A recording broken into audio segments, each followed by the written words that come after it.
Hi, I'm Betsy Gilland. I'm a professor in the Department of Second Language Studies at Manoa, and I'm going to be talking about digital literacies and multimodality in second language writing.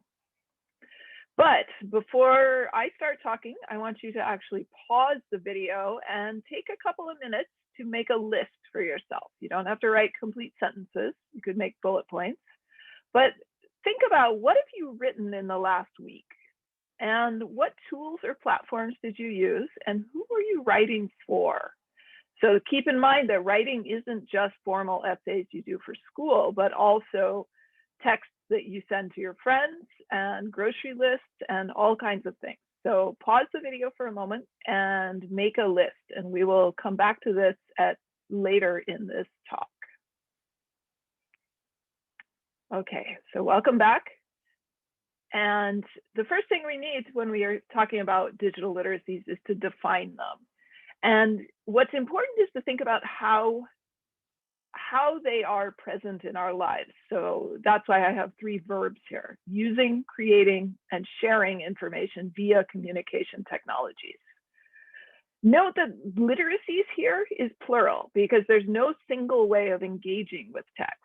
Digital refers to the medium, the communication technologies that go far beyond the printed page, the piece of paper or book that you might be thinking about, to include things like computers, phones, cameras, video recorders, and even technologies that we haven't invented yet.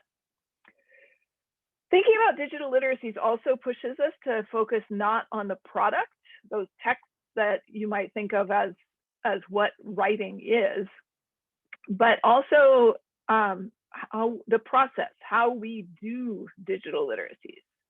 So the first thing here, referring to how we using, refers to how we access texts. And just as we read print text, we also connect with and take in information and ideas from digital text by reading, also listening, looking, and watching. We may also make choices about what we look at and how to watch it, such as, do you put on the subtitles or not?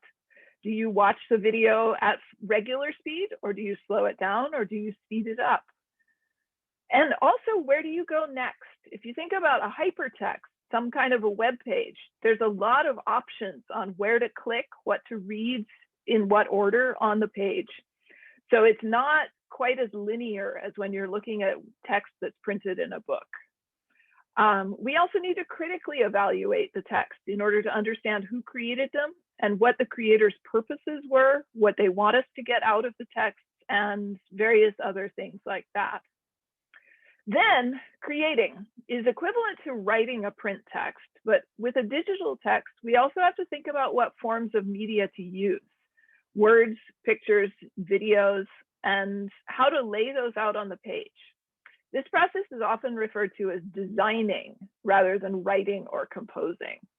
And just with other forms of real-world writing, in designing a text, we really need to keep the audience in mind and make your choices based on what that audience knows and what they want to get out of the text.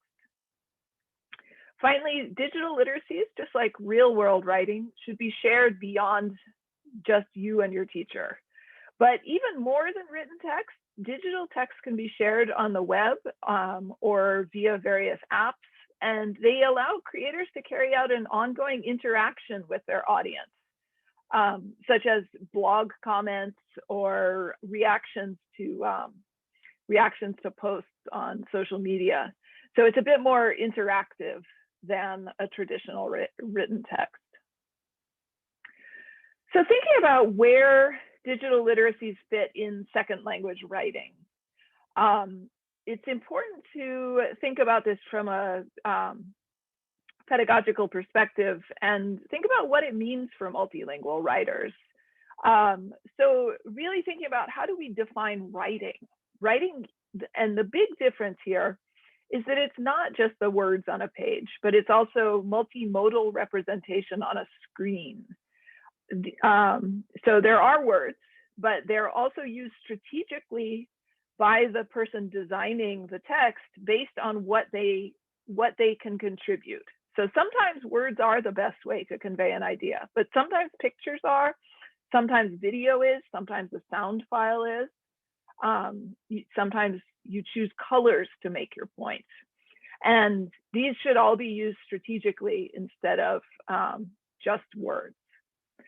So this changes the process of from composing words to designing a multimodal text, which means that the designers need to think about what they're including, what they're leaving out as well, and how they're arranging them in space on the screen. Another benefit is that designing digital text gives multilingual writers a way to include more of their language repertoire in their text. One option they have is to include ways for translations or definitions that can hyperlink into the text. If they want to include key concepts in their first language, if they want to include a video in a language, you can also put subtitles on it in another language, or have pop-ups that provide opportunities for people to access it with different language abilities. So all of this requires the designer to think more carefully about their audience and purpose. They need to make design decisions based on what message they want to convey to what audience, and even thinking about how you can convey different messages to the same audience, or the same message to different audiences may require additional thought about that purpose. And I think what's really important here is that, unlike school writing, which way too often is just between a student and their teacher, and is usually done for a grade, not to convey ideas, digital text can be shared with real-world audiences well beyond the classroom. Even if they're created in a class, they may offer something that the writer can share well outside of their classroom. Students can use digital text to generate ideas, to give presentations, to do research, and to collaborate with classmates and with peers all over the world. So there's a lot of really amazing things that can be done with digital literacies. And I'm going to show you a couple of examples from things that a friend of mine in Chile did. I was a Fulbright visitor at a university in Chile, at the Universidad de Atacama, which is in the northern desert of Chile, hosted by the English Pedagogy program. And so one of the things I did while I was there was to collaborate with the teachers and help them think of other ways that they could incorporate writing into their teaching of English as a foreign language. So this example comes from my friend Daisy Campos, who teaches second-year English majors at the university. These are students who are planning to become English teachers, but because most of them, almost all of them, are Spanish speakers, they need also to improve their English before they can teach it. And so this class was specifically focused on improving the students' English. And their normal curriculum is kind of traditional and a little bit boring. It involves writing very short text, and students give presentations where they basically memorize something and read it back. And so Daisy decided that she wanted something a bit more fun for her students and a bit more interactive as well. And so she found this toy, who we decided to call Freddie, who's a space alien, and we gave him a backstory that he is a visiting or an exchange student at the university from Neptune, the planet. And the students in the class were responsible for introducing Freddie to Chilean culture. And so they divided into groups of 2 or 3, and each week a different group would take Freddie and go have some adventures with him. And then they were responsible for writing a blog post in Freddie's voice describing what they did during their week with Freddie.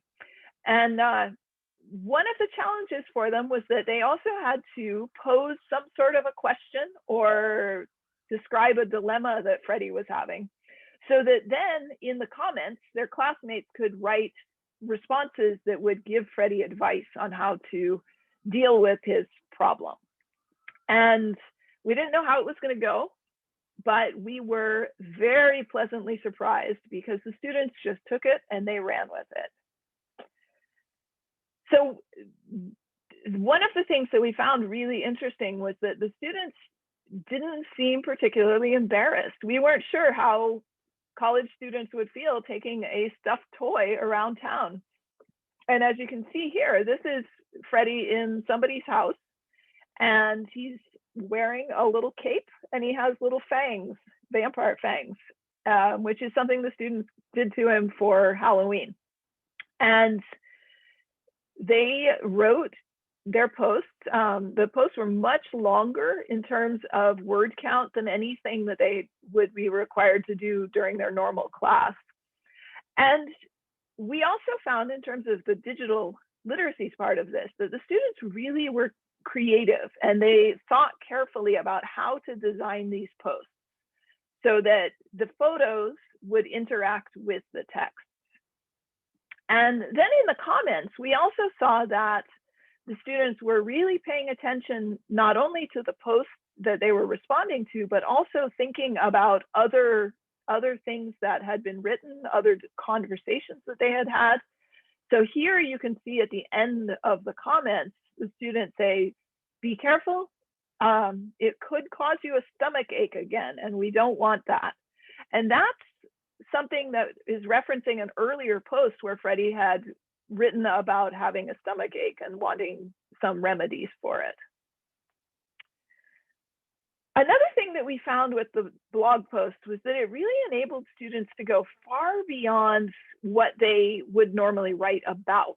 And we found several groups writing the blog posts about social issues that might not be appropriate for regular classroom conversations.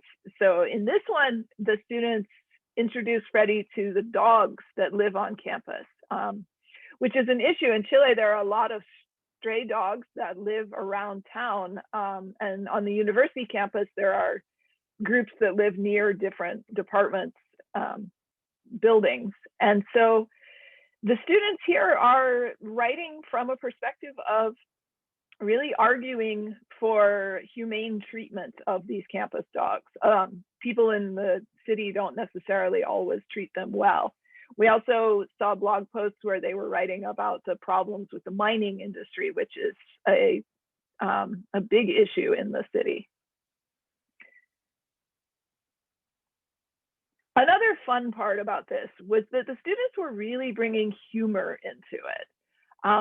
Keeping in mind that these students are all intermediate level English language learners, they really managed to use their writing and their text and to interact it with the photographs in the blog posts in very humorous ways. And so here you can see a post after they took Freddie the toy to see the movie Bohemian Rhapsody, which is about Freddie Mercury, the lead singer of the band Queen.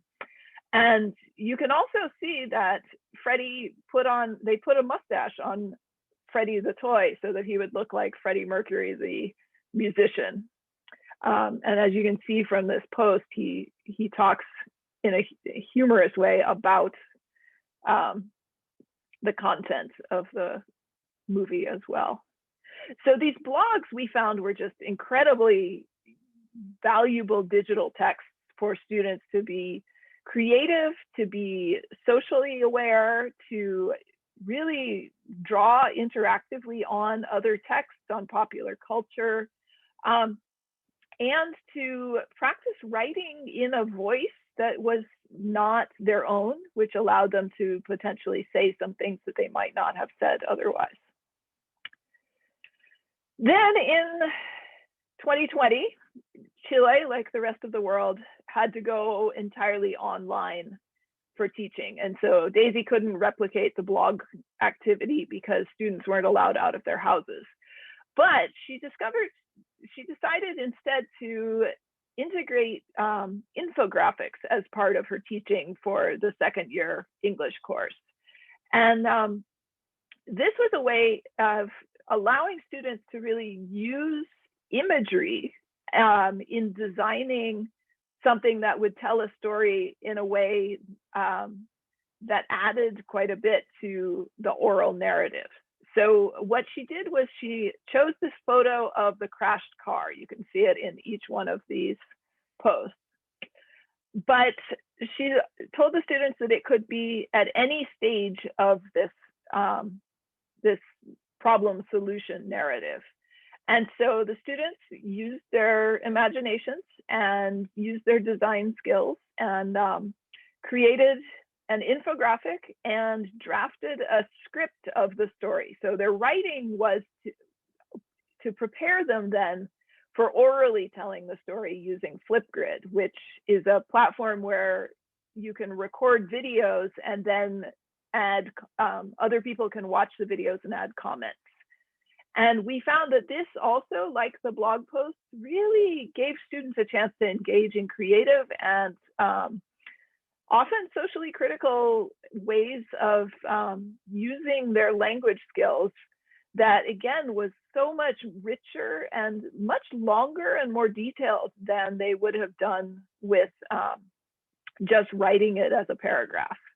So digital text here, you can see, are something that the students really, they resonated with the students. They enjoyed what they were doing. They were clever, they were funny, and they really thought about how the images would work together with the words to improve both the written story and the way it was shaped here.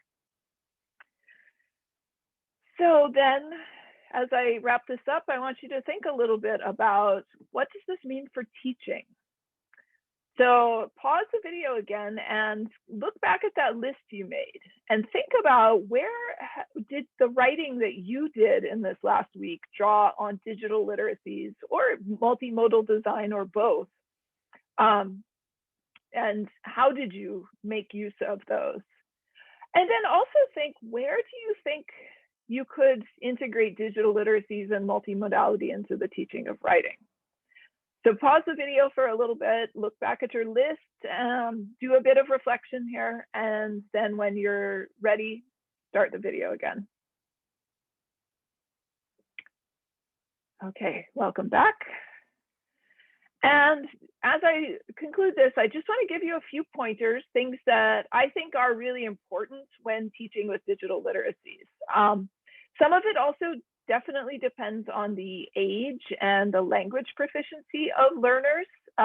Younger learners, it may not be appropriate to let them have complete freedom with digital tools. Students with lower language proficiency, you may want to shelter them a little bit instead of having them posting something that could be read by anybody in the world, just because we know that sometimes people on the internet are not very nice, and we don't want to put our students, expose our students to the hate that they might get from trolls when they're really trying their best to create something. So think very carefully about those. One thing that's really important is to teach students how to read multimodal and digital text from a critical perspective. The last year has shown us how very important it is for readers of any text, especially something on the internet, to think about who created the text, what was their goal, what information are they providing, is this actually fact-based information? So where are they getting their sources from? And what are they not saying as well? And I think from a critical perspective, that's essential. So what is being said, but also what's not being said, what's being left out. But then as students move into creating their own texts, in teaching, it's important to scaffold the process, to really help students learn to use the tools that they need, and to give them support in creating these kinds of texts. Because it's interesting to think about where we assume that younger learners know how to use social media, how to interact with websites, And yet in many ways they don't. They may use social media, but not know all the possibilities of what they could do with it. They may not know how to create a blog post. And so teaching students how to use the tools is just as important as teaching them the literacy concepts they need for creating those. I think another value of digital tools is digital literacies is the option for collaboration. These don't have to be created by individual people working separately.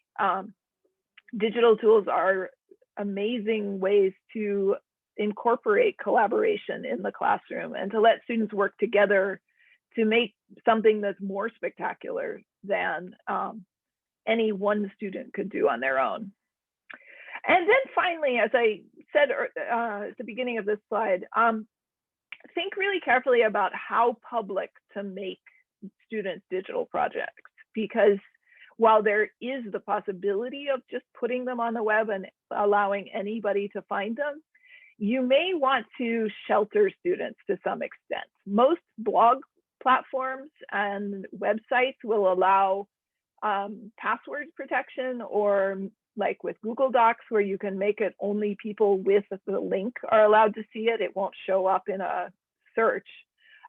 It can make students a bit more comfortable. They may be more willing to take risks if they know that only people that they've chosen will see their sites. And the key really is to think about what are the instructional goals. So if making it public and having students really put themselves out there is part of the goal, then of course it could be made widely available. But if the goal is more for students to be practicing with digital literacies, then you may want to think about keeping it within the class or only sharing it with family and friends and not more widely. So that's all I have for you. And I would love to hear more. If you have questions and ideas about digital literacies, please let me know. And I'm happy to share more resources and to talk more about these projects. And anybody is thinking of graduate school, you might consider doing a master's with us in second language studies. We would love to have more students. Thank you.